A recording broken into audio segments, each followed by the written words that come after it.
I've waited long enough. Where do I begin?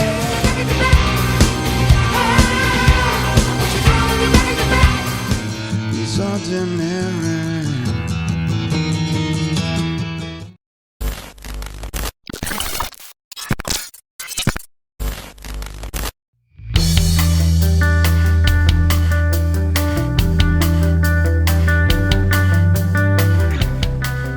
Rarely in the history of rock has a musician switched bands and instruments simultaneously with such a high degree of success as Dave Grohl.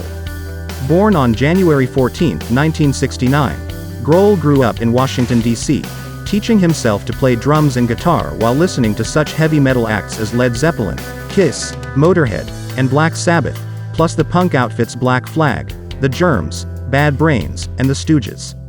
While still a teenager, he joined his first real band, independent DC punkers Scream, and toured the world as their drummer. After Scream broke up in the late 80s, Grohl relocated to Seattle and tried out for a little-known band that had a drum vacancy, Nirvana. Immediately after Grohl joined the group in late 1990, Kurt Cobain presented the band with the songs that would appear on the group's major label debut, the 1991 classic Nevermind. Grohl also found time to write and record several demos around this time titled Pocketwatch, but more on that later. As everyone knows, Nevermind rocketed Nirvana to superstardom, as Grohl turned heads with his simple yet hard-hitting drumming style. During the sessions for the group's follow-up in 1993's In Utero, Grohl was allowed to contribute some of his own songwriting when he earned a co-writing credit for the heavy riff-rocker Scentless Apprentice and also recorded an original song, the quietly melodic Marigold, which would appear as a B-side on the British All Apologies single. Then Cobain's much-publicized suicide promptly ended Nirvana in April 1994. Instead of sitting around depressed, Grohl began working and playing with others, lending his drumming talents to the Backbeat motion picture soundtrack and Mike Watt's Ball Hog or Tugboat release, plus backing Tom Petty on a Saturday Night Live appearance. Later in the year, Grohl dusted off some of the songs he recorded for the Pocketwatch demo and began writing and recording some new tracks, again playing all the instruments himself.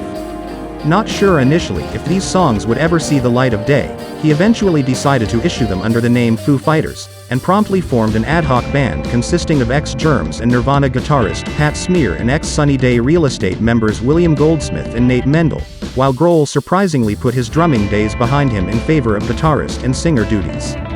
The band's self-titled 1995 release became a hit, as their sound was similar to his last full-time band, hard-edged punk rock mixed with melodic, mid-tempo pop rockers. While the band lineup solidified with the arrival of ex-Alanis Morissette drummer Taylor Hawkins, a revolving door policy still applied to the other Foos playing alongside Grohl. Nevertheless, the group widened its fanbase with each successive release. 1997's Color and the Shape became the first truly collaborative Foo album and a worldwide hit. 2 years later, There Is Nothing Left to Lose dropped to widespread acclaim, and further distanced Grohl the songwriter, singer and guitarist from Grohl the ex-drummer of Nirvana. In 2000, he took a quick break from his main gig, contributing drum tracks to metal hero Tony Iommi's self-titled solo record. Early the following year, the Foos threw eager fans a bone, streaming Stomper the One from their website. But Grohl's past came back to haunt him in late 2001, when infamous Kurt Cobain widow and mouthpiece about town Courtney Love sued him, Chris Novoselic, and Universal Music Group for control of Nirvana's master recordings. The lawsuit would drag on for almost 2 years. Grohl and his band kicked off 2002 with a performance at the Winter Olympics. He then surprised fans and observers again with his emergence as the touring drummer for underground hard rock outfit Queens of the Stone Age. Grohl gigged with the band through the summer, and also played on the Breakthrough Queens LP Songs for the Deaf, issued that August. The Foos One by One appeared in October and almost immediately began spawning hit singles, each accompanied by a typically entertaining, Grohl-directed music video. The Love lawsuit was also settled, and late 2002 saw the arrival of a one-disc Nirvana retrospective. In spring 2003, Grohl, Hawkins and the rest of the Foos embarked on an extensive tour in support of One by One. Foo Fighters' follow-up album, 2005's In Your Honor, narrowly missed the top of Billboard's album chart.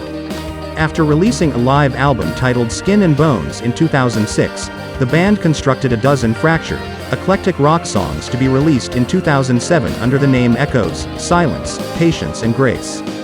2 years later, the group released its first compilation Greatest Hits, as Grohl launched his new supergroup Them Crooked Vultures, which also featured Josh of Queens of the Stone Age and Led Zeppelin's John Paul Jones.